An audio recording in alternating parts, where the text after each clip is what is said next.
Mutual fund से long term में करोड़पति बनना आसान है, लेकिन मेरा सवाल आपसे है कितने लोग बन पाते हैं करोड़पति सच में? बहुत कम लोग, क्योंकि ये वही लोग हैं जो ऐसी गलती करते हैं जो करनी नहीं चाहिए। ये गलती ऐसी नहीं है कि उसको समझाने के लिए किसी डिग्री की जरूरत पड़े, लेकिन उसके बाद भी करते हैं और करते रहेंगे। तो इस वीडियो में हम कुछ ऐसे कॉमन मिस्टेक के बारे में बताने वाले हैं जो वेल्थ क्रिएशन करने से आपको रोक रहा है, करोड़पति बनने से रोक रहा है। और अगर आप ये गलती करेंगे तो आप करोड़पति नहीं बन पाएंगे, सिर्फ सपना देखते रह जाएंगे। तो ये वीडियो सिर्फ आपके लिए है। अगर आप करोड़पति बनना चाहते हैं तो ध्यान से सुनिएगा, लास्ट तक देखिएगा। तो mistake number 1, starting too late. ये सबसे बड़ी गलती है आज के यंगस्टर में। ये लोग सोचते हैं कि अभी इन्वेस्ट क्यों करना है, अभी इंजॉयमेंट का टाइम है, कमा रहे हैं, ऐश मौज करते हैं, ईएमआई पे सब कुछ लाते हैं और जिंदगी को सजाते हैं। लेकिन सजा नहीं पाते, क्योंकि जितना लेट इन्वेस्ट करेंगे कॉर्पस उतना छोटा होगा। लेकिन आज का टाइम क्या है? Wealth creation. और वेल्थ क्रिएशन के लिए कंपाउंडिंग का इफेक्ट आना जरूरी है। तो अब इसको मैं एक कैलकुलेटर से दिखाता हूं और चलते हैं हमारी वेबसाइट पर। तो ये हमारी वेबसाइट है finovings.com, जहां आप सब कुछ पढ़ सकते हैं। देख रहे हो, academy, course, books, blog, IPO, mutual fund, credit card, loan, सब कुछ। और हमारी वेबसाइट पर कैलकुलेटर है, ठीक है। तो हम कैलकुलेटर पे आते हैं, फाइनेंशियल कैलकुलेटर पे हमने क्लिक किया और हम लॉन्च एसआईपी कैलकुलेटर पे आ गए। अब हम बहुत सिंपल रखते हैं, हमें ज़्यादा कुछ नहीं करना है। कि मान लीजिए बहुत छोटा सा, मतलब आप जितना बढ़ा लो वो आपका है, कि 5,000 रुपये पर मंथ की आप मंथली एसआईपी कर रहे हो, ठीक है। और देखना, अब हम करते हैं टेन्योर 15 साल का, ठीक है। और इसको मानते हैं कि 15% मिलेगा। अब गौर करना, खाली अमाउंट को गौर करना। यहाँ पे आपका टोटल कॉर्पस कितना बना? 33,84,000। अब इस 33,84,000 को भूलना मत, क्योंकि यहां से अब मैं टेन्योर को करने वाला हूं 15 से 30 साल। और आप ये देख लो कितना बन गया, 3.5 करोड़ के आसपास। 33 लाख, मतलब आप देखो हमने 15 से कितना किया? 30। अब सिर्फ 30 ही नहीं, एक और दिखाता हूं आपको, 25 भी कर लो। अब इसमें मैं एज भी दिखाऊंगा, चिंता ना करना। 1.5 करोड़, यानी सिर्फ 5 साल बढ़ाया तो 3.5 करोड़। कंपाउंडिंग देख रहे हो? इसका अर्थ क्या है? कोई सोचो 20 साल का बंदा है, कोई 25 साल का है, कोई 30 साल का, कोई 35 साल का, कोई 40 साल का, कोई 45 साल का। अब हर इंसान, आप में से सब सुनने वाले लोग इसी एज के अलग अलग हो गए। अब अपने दिल पे हाथ रख के सोचो कि जिस बंदे ने 40-45 साल की उम्र में शुरू किया है उसका कॉर्पस बड़ा होगा, या जिसने 20, 25 या 30 साल की उम्र में शुरू किया है उसका कॉर्पस बड़ा होगा। तो मजे की चीज बता दूं कि 20-25 साल की उम्र में कम पैसे से भी बड़ा कॉर्पस क्रिएट कर पाएंगे, लेकिन 40-45 साल की उम्र में बड़ा पैसा भी डाल देंगे ना, तो भी वो रिटर्न नहीं कमा पाएंगे जो 20-25 साल वालों ने कम पैसा लगाकर कमाया। बजी घंटी। तो अब दूसरा पॉइंट, ये गलती ना करना बल्कि शुरू करना। दूसरा है फाइनेंशियल गोल क्लियर होना ही नहीं। और ये तो हम खूब देखते हैं, क्योंकि हम लोग म्यूचुअल फंड करते हैं। हमारे पास जब लोग आते हैं कहीं से शिफ्ट करा के, कोई प्लानिंग नहीं है, ना बच्चों की प्लानिंग, ना एजुकेशन की प्लानिंग, ना अपने लाइफ की प्लानिंग, ना इमरजेंसी की प्लानिंग। क्या?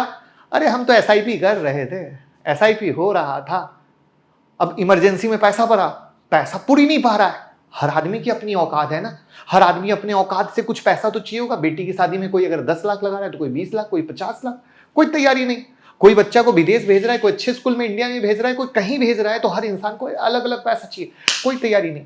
लेकिन क्या कर रहे हैं हम? एसआईपी कर रहे हैं, यानी भेड़ चाल। तो भेड़ चाल में थोड़ी पैसा बनेगा। तो इसीलिए अगर आपको सही प्लानिंग के साथ करना है तो गूगल फॉर्म भर दीजिएगा, लिंक डिस्क्रिप्शन में, हमारे साथ सही डिसीजन के लिए। देखिए, देर से ही करो, बट जब भी करो क्लियर गोल के साथ करो। मेरा गोल क्या है, कितने टाइम फ्रेम का है। जैसे मान लीजिए 25 के एज में अर्निंग शुरू करते हैं, तो 30 के एज में आपको शादी करनी है। यानी ये ऐसा गोल है कि ये अचीव करना ही करना है, कोई ऑप्शन नहीं है।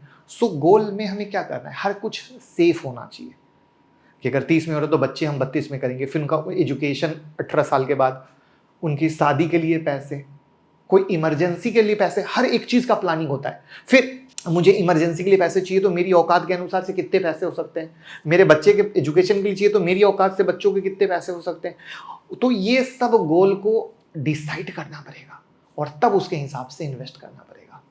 तीसरा है डाइवर्सिफिकेशन को इग्नोर कर देना। डाइवर्सिफिकेशन का मतलब है एक ही एसेट में सारा पैसा नहीं लगाना। यहाँ तो क्या होता है, डिफेंस सेक्टर चला सारा पैसा उसी में, रेलवे चला सारा पैसा उसी में, ऐसे इन्वेस्ट नहीं होता है।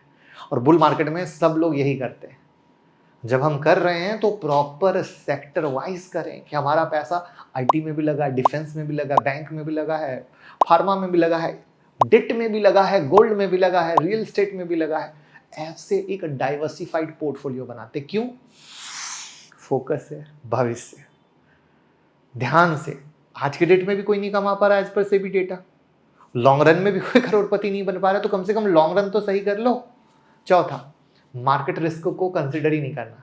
अब ये रिसेंटली देखा जा रहा है कि इन्वेस्टमेंट जो इन्वेस्टर हैं, स्पेशली 3-4 साल से इन्वेस्ट कर रहे हैं, उन्होंने इक्विटी मार्केट के रिटर्न को देखा है और म्यूचुअल फंड में सिर्फ इक्विटी में इन्वेस्ट करते हैं। इक्विटी में भी डाइवर्सिफाइड नहीं है, सेक्टोरियल पकड़ के लगा देते हैं, जैसे डिफेंस लगा दिया, ये लगा दिया, वो लगा दिया। अब ये क्या है? रिस्की, स्मॉल कैप से भी ज्यादा रिस्की है। क्यों? अगर सिर्फ सारा पैसा आप एक सेक्टर में लगा रहे हो, अगर वो चल गया तो हीरो और नहीं चला तो जीरो।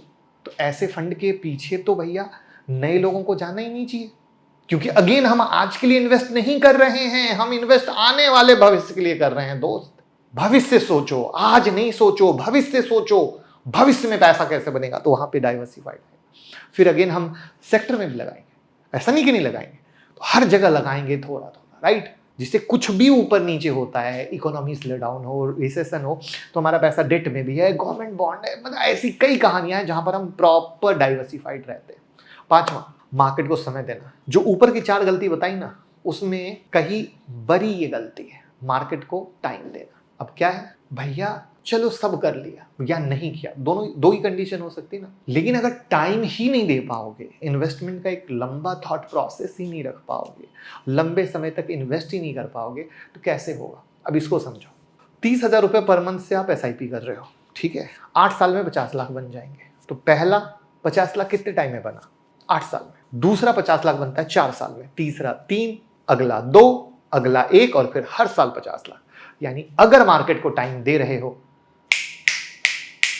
पैसा ऐसे बन रहा है। लेकिन यहां क्या होता है, 5-7 साल चला, 8 साल चला, इंस्टाग्राम पे मैसेज आते हैं, सर बम्पर पैसा है, म्यूचुअल फंड निकाल दें। निकाल दोगे, बच्चे को मार दोगे जान। जो बच्चा पैदा हुआ है, बड़ा हो रहा है जिंदगी भर, यानी सोने की मुर्गी जो अंडा देगी रोज एक, उसी का गर्दन काट दें। अरे जिंदगी भर लो ना दोस्त। लेकिन लोग समझ ही नहीं पाते हैं। क्यों? दुकान खोलना है तो पैसा म्यूचुअल फंड को तोड़ दिया, अब दुकान करेंगे फिर लगाएंगे।